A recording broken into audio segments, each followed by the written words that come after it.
بسم اللہ الرحمن الرحیم۔ السلام علیکم ورحمۃ اللہ وبرکاتہ۔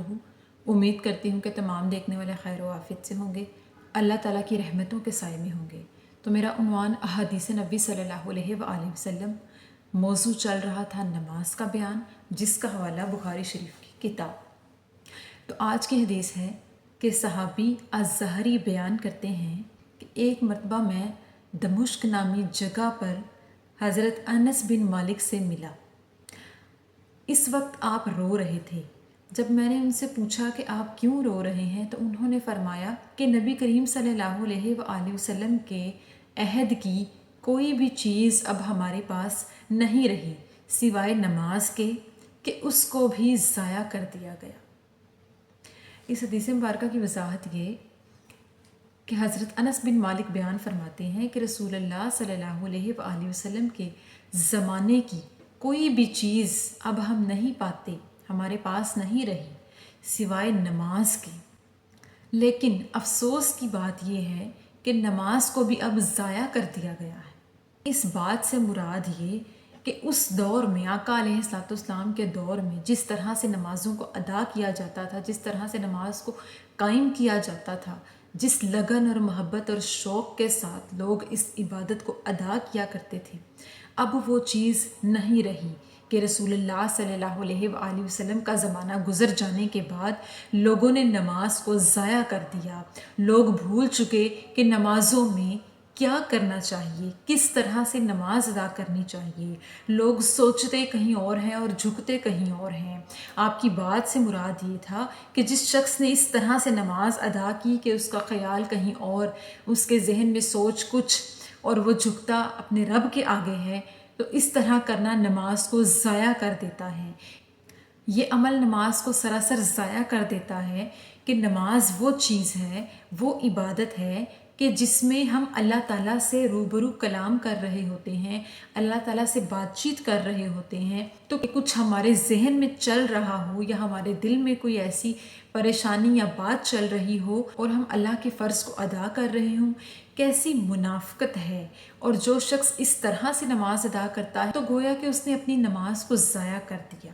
جتنے بھی لوگ تھے جنہوں نے آقا علیہ الصلوۃ والسلام کے زمانے کو پایا، ان کی زیارت کی، ان کے روبرو ہو کے وہ اللہ کی عبادات کیا کرتے تھے، نمازیں ادا کیا کرتے تھے، ان کے وعظ و نصیحت کو سنا کرتے تھے، یعنی زمانہ نبوت کے لوگوں کی نمازوں میں اس قدر خشوع و خضوع تھا، ان کے ایمان کی قوت اس قدر زیادہ تھی کہ آپ نے ان کی مثال دیتے ہوئے فرمایا کہ آقا علیہ الصلوۃ والسلام کے عہد والی کوئی چیز اب نہیں رہی۔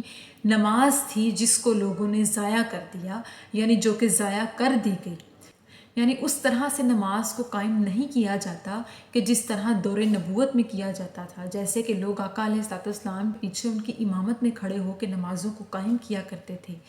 زمانہ نبوت وہ دور تھا کہ اگر کوئی قافلہ کہیں جا رہا ہوتا اور تیز دھوپ ہوتی، شدید گرمی کی شدت ہوتی اور لوگ صحرا میں تپتی ہوئی ریت کے ساتھ تیمم کر کے نماز ادا کر لیا کرتے تھے، وہ اپنی نمازوں کو قضا نہیں کیا کرتے تھے، اسی وقت اللہ تعالیٰ سے روبرو کلام ہو کر اپنے اس فرض کو محبت اور شوق سے ادا کیا کرتے تھے۔ وہ اس چیز کی پرواہ نہیں کرتے تھے کہ پانی نہیں ہے یا پانی دور ہے یا پھر تیمم کے لیے مٹی تپ رہی ہے، گرم تپتی ریت کے اوپر ہی سجدے کیا کرتے تھے۔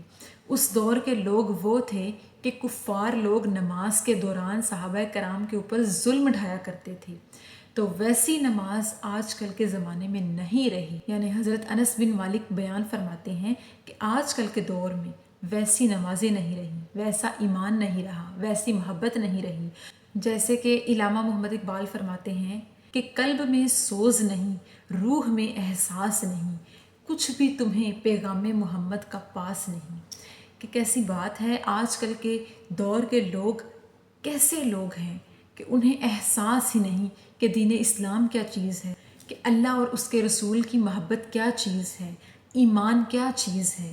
لوگوں کے ایمان میں وہ پختگی باقی ہی نہیں بچی کہ جس درد سے وہ دین اسلام کو سنا کریں، جس درد سے قرآن و سنت اور نمازوں پر عمل کیا جا سکے۔ انسان کی روح میں وہ احساس اور دل میں وہ درد رہا ہی نہیں کہ کہ جتنی شدت سے لوگ پہلے دین اسلام کو سنا کرتے تھے، سیکھا کرتے تھے، سمجھا کرتے تھے، وہ محبت نہیں رہی۔ ایمان محبت کو کہا جاتا ہے۔ جو محبت سے کسی چیز پر یقین رکھے وہی اس کے ایمان کی پختگی ہوا کرتی ہے، وہی اس کے ایمان کی قوت ہوا کرتی ہے، جو کہ آج کل کے دور میں نہیں رہی۔ اور اسی بات کو حضرت انس بن مالک آقا علیہ الصلوۃ والسلام کے گزر جانے کے بعد بیان کرتے ہیں کہ وہ چیز نہیں رہی، لوگوں نے تو نماز کو ضائع کرنا شروع کر دیا۔ اللہ پاک سے دعا ہے کہ اللہ پاک ہمارے دل میں اپنا خوف پیدا فرمائے اور ہمیں دل و جان سے عشق و محبت کے ساتھ نماز ادا کرنے کی توفیق عطا فرمائے۔ آمین ثم آمین۔ شکریہ۔